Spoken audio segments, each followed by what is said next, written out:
Welcome back.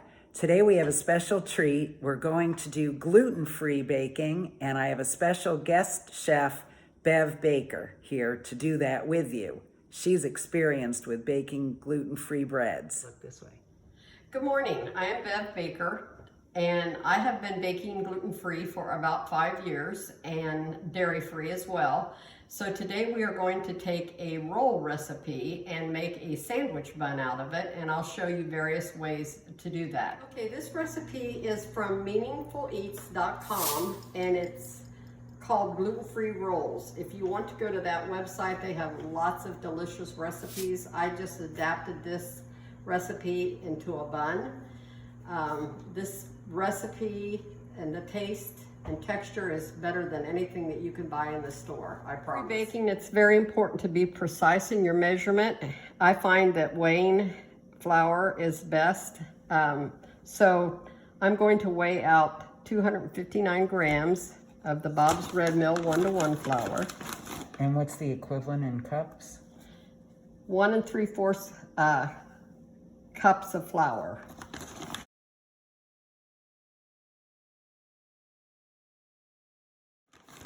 And this flour that you're using is the Bob's Red Mill.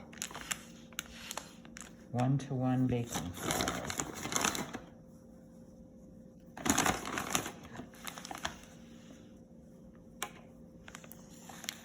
And how many grams was that? 259 grams. 259 grams. And now what are you putting in?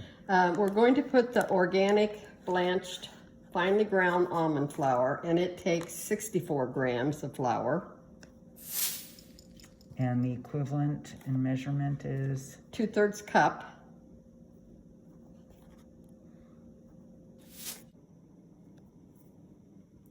Okay, I'm going to be adding the 3 tablespoons right in with the other dry ingredients of cane sugar. Sometimes I use coconut sugar. Let me say that.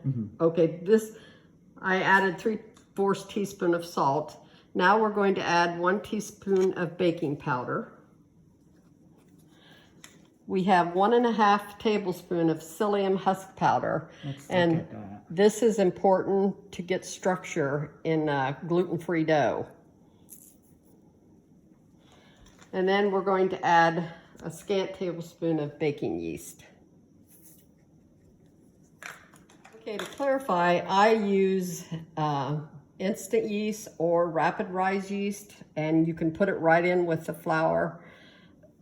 I do not use the active dry yeast on this recipe. You want to take all your dry ingredients and put it in your mixer and make sure that you have it combined well before you add your wet ingredients. So now I'm going to add my water, which is about 120. And I'm going to add my other liquid of oil and apple cider vinegar and the egg.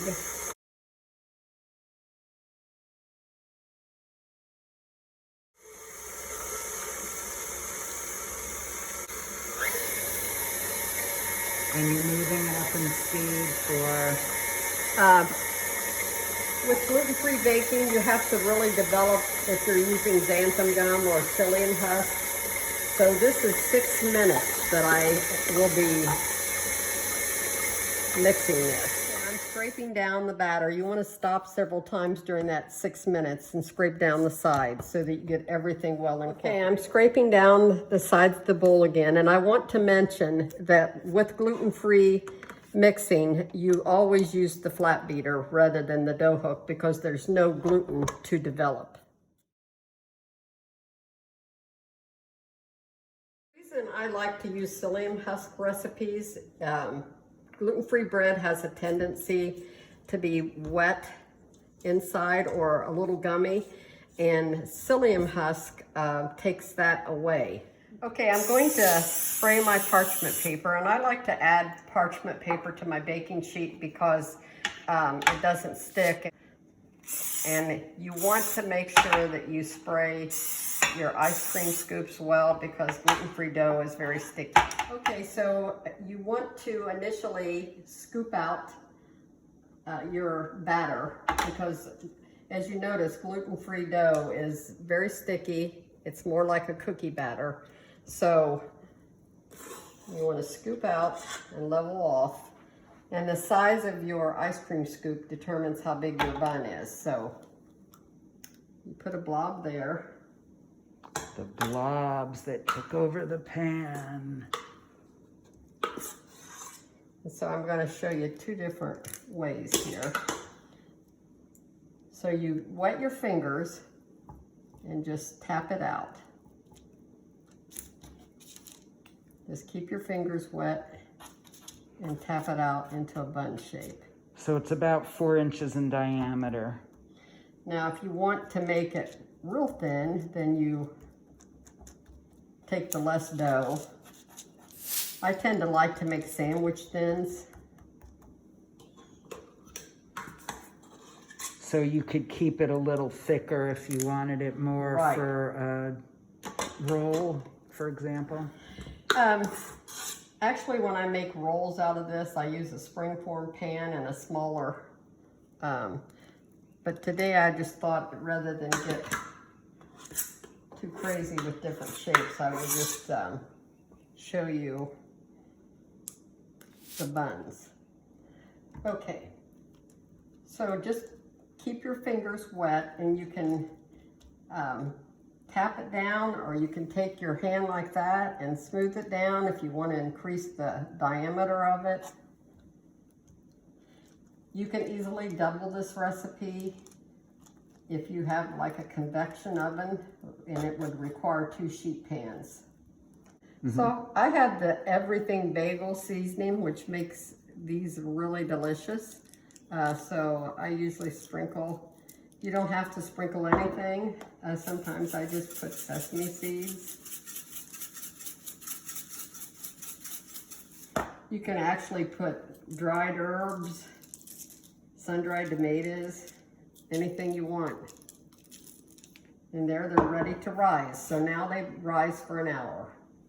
And do you cover them? I don't normally cover the gluten-free. And do they need to rise in a warm place or Yes, just on the counter? rise in a warm place, Okay. just like regular bread.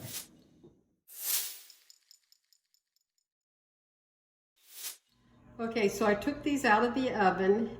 When you take them out, you want to use an instant read thermometer and insert it into the side of the bun, and it should read right out of the oven 205 to 210 degrees, and that means it's done.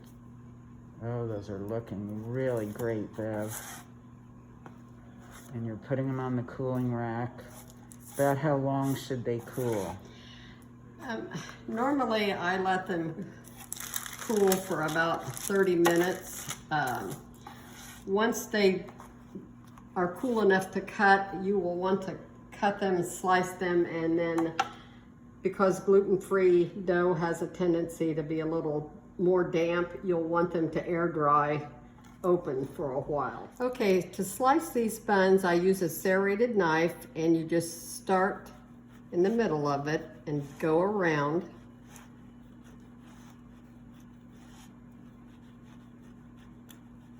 And sometimes you have to cut a little bit of extra. It's pretty wide. You have to reach all the way into the center. There. Oh, what a great texture that has. Looks like an English muffin almost. Lots of holes and pockets. I bet those toast up fabulously.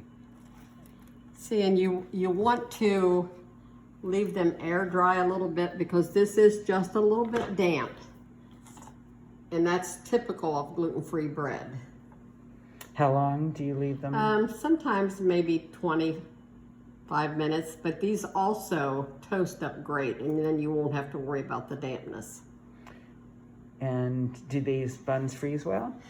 Yeah, yes, that's one thing I wanted to mention.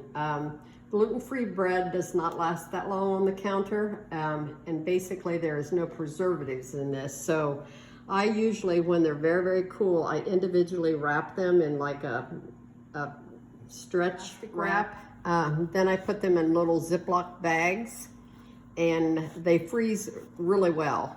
And they do not take that long to thaw out when you're ready to use one. Basically, I nuke it a little bit in the microwave, but most of the time I put it in the toaster and just toast it a little bit, and it's perfect. Well, I'm looking forward to tasting it. These are delicious. I'm a gluten hound and I'd eat them. Good.